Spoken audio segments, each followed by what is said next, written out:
الحمد للہ حمدا کثیرا طیبا مبارکا فیہ۔ ویلکم ٹو چینل روحانی پرواز۔ روحانی پرواز میں ایک نئے وظیفے کے ساتھ ہم آپ کو خوش آمدید کہتے ہیں۔ آج کا ہمارا وظیفہ حاجت کا ہے۔ آج کا ہمارا وظیفہ ان لوگوں کے لیے جن کی کوئی خاص حاجت، جن کی کوئی خاص مراد ہے، پوری نہیں ہو رہی۔ اللہ تعالیٰ کے مبارک ناموں میں سے ایک نام انشاءاللہ حاجت پوری ہونے میں آپ کی خاص مدد کرے گا۔ آپ نے ابھی تک ہمارے چینل روحانی پرواز کو سبسکرائب نہیں کیا تو ویڈیو کے نیچے ریڈ بٹن پہ کلک کرتے ہوئے روحانی پرواز کو سبسکرائب کیجئے اور بیل آئیکن کو پریس کیجئے تاکہ ہماری ہر اسلامی روحانی نئی ویڈیو کا نوٹیفیکیشن آپ کو سب سے پہلے مل سکے اور آپ ہماری خوبصورت اسلامی روحانی ویڈیوز سے فائدہ اٹھاتے رہیں۔ اب میں حاجت کے وظیفے کی طرف آتا ہوں۔ حاجت کا روحانی عمل اسماء الحسنہ میں سے ہے۔ حاجت کا روحانی عمل اللہ تعالیٰ کے مبارک صفاتی ناموں میں سے ہے۔ انتہائی مختصر، انتہائی آسان، صرف اور صرف اللہ تعالیٰ کی طرف متوجہ ہونے کی ضرورت ہے۔ جس یقین اور جس بھروسے کے ساتھ آپ اللہ تعالیٰ کی طرف متوجہ ہوں گے انشاءاللہ اسی طرح کا نتیجہ ضرور ملے گا آپ کو۔ مصلحتاً حکمتاً اگر آپ کے نصیب میں وہ چیز ہے تو اللہ تعالیٰ آپ کو ضرور عطا فرما دیں گے۔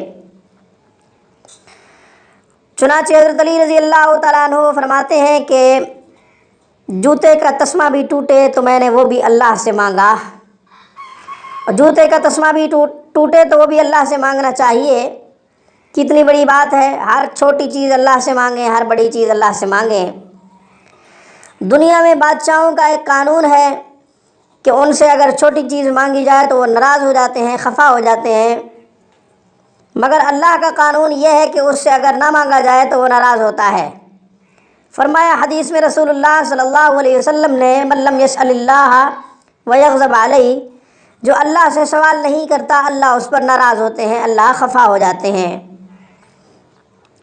دنیا کے بادشاہوں کا ایک روٹین اور بھی ہے کہ ان کے پاس بار بار جایا جائے تو وہ اپنے دروازے بند کر دیتے ہیں اور گندی نظر سے دیکھتے ہیں، نظروں سے گرا دیتے ہیں اور بھکاری سمجھ کر دربانوں کو کہہ دیتے ہیں کہ اسے واپس لوٹا دینا، اس کی تو عادت ہے مانگنے کی، یہ تو بس بھکاری ہی بنا رہتا ہے۔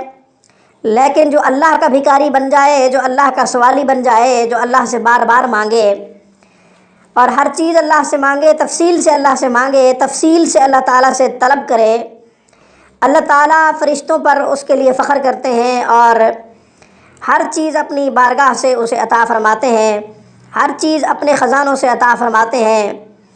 زیب بھی یہی دیتا ہے انسان کو کہ وہ کوئی بھی چیز اپنے مالک سے مانگے، جس چیز کی ضرورت ہے، جس چیز کی حاجت ہے وہ اپنے رب سے مانگے، بجائے اس کے کہ لوگوں کے سامنے ہاتھ پھیلائے، لوگوں سے گزارشات کرے، لوگوں سے درخواست کرے اور پھر اس کے لیے تانا بن جائے، لوگ مذاق بنائیں۔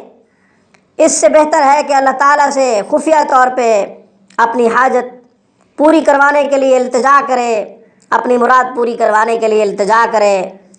اللہ مراد بھی پوری فرماتے ہیں، تانا بھی نہیں دیتے کبھی۔ وہ خوش نصیب ہوتے ہیں جو براہ راست اللہ کے خزانوں سے لیتے ہیں۔ بہرحال آج کا وظیفہ بڑا آسان ہے۔ یا قہارو صرف 100 دفعہ پڑھنا ہے، ایک تسبیح پڑھنی ہے، کھڑے ہو کر پڑھنی ہے۔ گھر میں کھڑے ہو کر یہ تسبیح پوری کریں یا پھر مسجد میں کھڑے ہو کر یہ تسبیح پوری کر سکتے ہیں۔ مردوں کے لیے تو آسان ہے، مسجد میں بھی یہ تسبیح پوری کر سکتا ہے۔ کھڑے ہو کر یا قہارو 100 دفعہ پڑھنا ہے۔ کوئی بھی حاجت، کوئی بھی مراد، کوئی بھی ایسی چیز جو آپ اللہ تعالیٰ سے مانگ رہے ہیں، اس سے پہلے آپ صلاۃ الحاجت کی نفل ضرور ادا کریں۔ 2 رکعت صلاۃ الحاجت نفل ادا کرنے کے بعد پھر کوئی دعا مانگیں، پھر کوئی التجا کریں اللہ کے خزانوں سے لینے کے لیے۔ سینکڑوں طریقے اللہ والوں نے بتائے ہیں اور قرآن کریم اور نبی کریم صلی اللہ علیہ وسلم کی تعلیمات میں موجود ہیں۔ صرف اور صرف بندگی خداوندی بجا لانے کی ضرورت ہے، اللہ تعالیٰ کو پکارنے کی ضرورت ہے۔ صلاۃ الحاجت کی نفل ادا کرنے کے بعد یا قہار 100 مرتبہ پڑھیں، اس نیت سے کہ میری فلاں مراد، میری فلاں حاجت پوری ہو جائے۔ انشاءاللہ ضرور پوری ہوگی۔ جب تک پوری نہ ہو روزانہ کی بنیاد پہ یہ مختصر اور آسان وظیفہ کرتے رہیں۔ مجھے آج بس اتنا ہی کہنا تھا روحانی پرواز میں، پھر انشاءاللہ کسی نئے وظیفے کے ساتھ روحانی پرواز میں آپ کی خدمت میں حاضر ہوں گے۔ تب تک کے لیے میری طرف سے روحانی پرواز کی طرف سے اجازت۔ السلام علیکم ورحمۃ اللہ وبرکاتہ۔ Thank you for watching my video and اللہ حافظ۔